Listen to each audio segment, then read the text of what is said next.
অনেকক্ষণ পরে বলল, আমি তো 5 মাসের অন্তঃসত্ত্বা, আমার গর্ভের সন্তানের কি হবে? আমাদের গরিবের পরিবার, কিন্তু আমরা খুব সুখে ছিলাম। সম্মানিত ভাইরা, এই 2 পরিবার সহ কিছু কিছু পরিবারের দায়িত্ব আল্লাহর উপর ভরসা করে নিয়েছি। বলেছি, তোমাদের এই সন্তান যতদিন পর্যন্ত প্রাপ্তবয়স্ক না হবে, লেখাপড়া পূর্ণত্ব লাভ না করবে, সম্মানজনক কাজে যোগদান না করবে, ততদিন পর্যন্ত এই পরিবারের আমরা সদস্য এবং এই পরিবার দেখার দায়িত্ব আমাদের।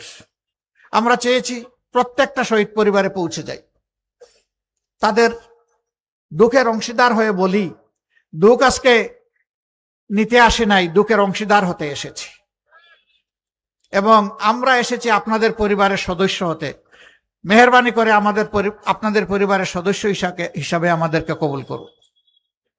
বহু জায়গায় গিয়েছি, এই নারায়ণগঞ্জের সাইনবোর্ডে সুমাইয়া নামের একজন যুবতী মহিলা, বুকে তার 2 মাসের বাচ্চা, তিনি দাঁড়িয়েছিলেন ব্যালকনিতে, আকাশ থেকে ছোড়া জালিমের বুলেট তাকে অপুড় করে দিল, কুলের বাচ্চাটা ছিটকে পড়ে গেল মাটিতে, 2 মাসের বাচ্চা। আমি তার বাচ্চা সুমাইতাকে দেখতে গিয়েছিলাম। আর স্বামী ছিল একজন গার্মেন্টস কর্মী।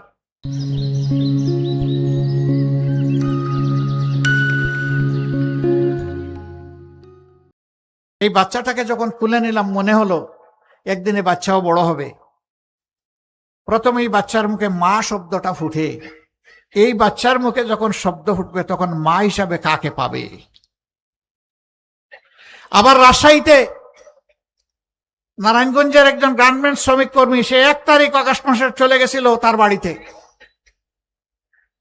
4 তারিখ সে সবাইকে পানি খাওয়াচ্ছে, কলসি নিয়ে সেখানে চলে গেছে। কলসির পানি শেষ, ছুঁড়ে মেরে কলসি এবং গ্লাস যেটা ছিল চলে গেছে মিছিলে, গুলি এসেছে, শেষ হয়ে গেছে।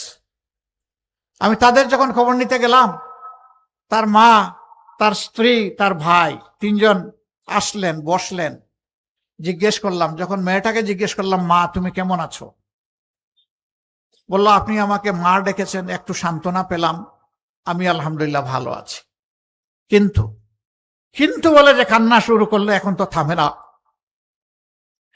অনেকক্ষণ পরে বলল, আমি তো 5 মাসের অন্তঃসত্ত্বা, আমার গর্ভের সন্তানের কি হবে?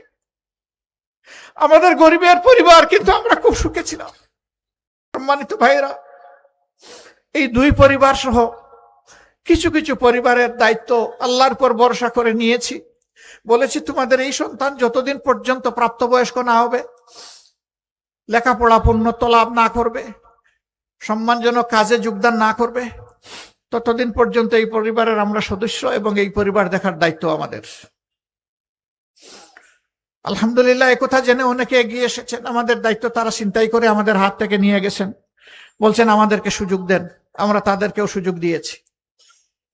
এ দুঃখের কাহিনী বলে শেষ করা যাবে না।